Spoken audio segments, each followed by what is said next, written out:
Pandya store में पकड़ी जाएगी अनीता रंगे हाथ और उसे सुमन जोरदार थप्पड़ मारने वाली है।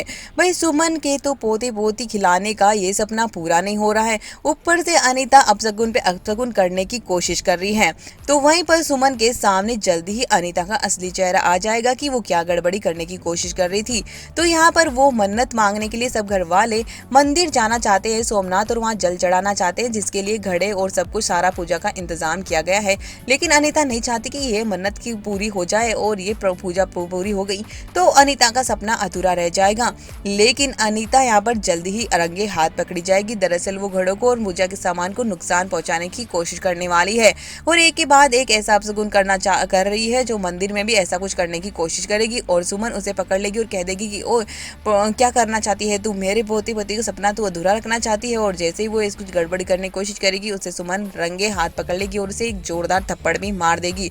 और उसके बाद अनीता से कह देगी कि अगर मेरी पूजा और मन्नत में कुछ भी गड़बड़ करने की कोशिश की ना, तो मैं तुझे धक्के देकर यहाँ से बाहर फेंक दूंगी। और उसको जोरदार थप्पड़ भी मार देती है और कह देती कि मेरे घर से अब दूर ही रहे, ऐसा कर।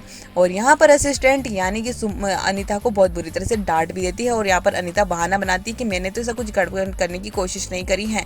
तो वही धरा और गौतम को तो यकीन हो चुका है कि अनीता ही बार बार कुछ ना कुछ करने की कोशिश कर रही है। ये सब इग्नोर करने के बाद हम यहाँ पर सभी लोग यहाँ पर बहुत अच्छे से पूजा करने वाले हैं और धरा के लिए प्रार्थना करने वाले हैं कि जल्दी से उसकी गोद भराई हो जाए। तो वही घर लौटते ही ऋषिता सबको ये एडवाइस देती है कि इन सबसे कुछ नहीं होने वाला, हमें फर्टिलिटी सेंटर जाकर ही सब अब डॉक्टर की मदद लेनी चाहिए, डॉक्टर से इनका ट्रीटमेंट करवाना चाहिए।